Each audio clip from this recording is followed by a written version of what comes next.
The thing that I'm most excited about in Homefront is this unique core fantasy. The idea that, we're exploring the civilian side and the human side. The main gameplay goal behind the single-player portion of our game was to put the player in the shoes of a resistance soldier fighting for his country. Everything that we did comes out of that. How your weapons work, how you relate to the world, the kind of missions that you go on, it all comes from that. In a lot of shooters, you have the best equipment and great number of allies and an army behind you. In this case, you're civilians turned freedom fighters, and you have to fight against this greater force that has better equipment than you do.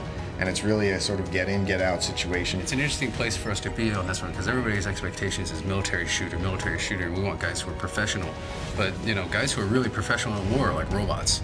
And for us, they're not professional military people. They're resistance fighters. They're all civilians. When it comes down to realizing this world, this fallen America, this occupied America in the game, we really wanted to establish some key moments or key shots where you come out of an opening and you see this big, huge, expansive environment revealed before you.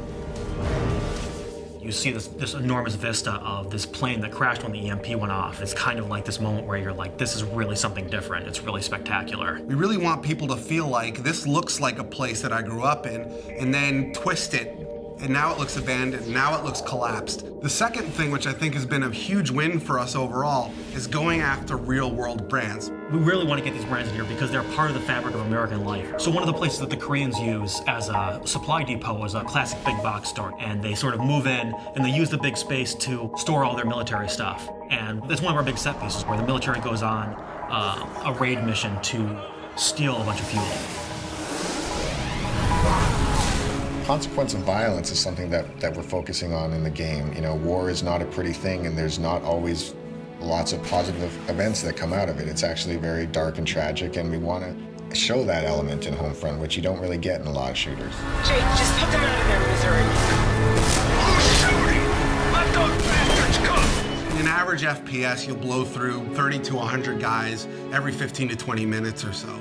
And you sort of get this what we call massacre fatigue. When you stop even caring, you don't even realize that you're killing humans.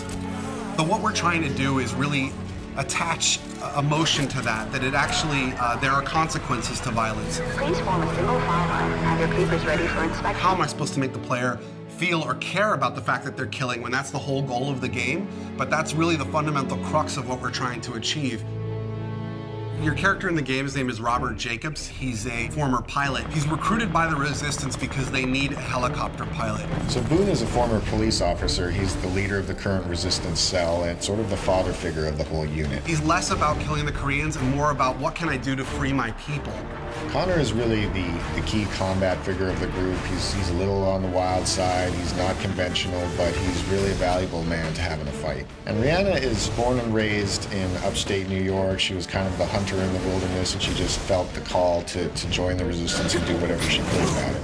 The final character is Hopper, and what makes him really interesting is he's a Korean American, and he has scars on his face from race riots that happened in the early parts of the war. The supporting cast is kind of interesting because you run across all these civilians who have totally different approaches. Some will work with you, some will support you, others might betray you or sell you out, and we create all these kind of neat moments around all these supporting characters. You're a guy who is caught up in this crazy scenario, fighting alongside other people who have no real training. So, you make mistakes.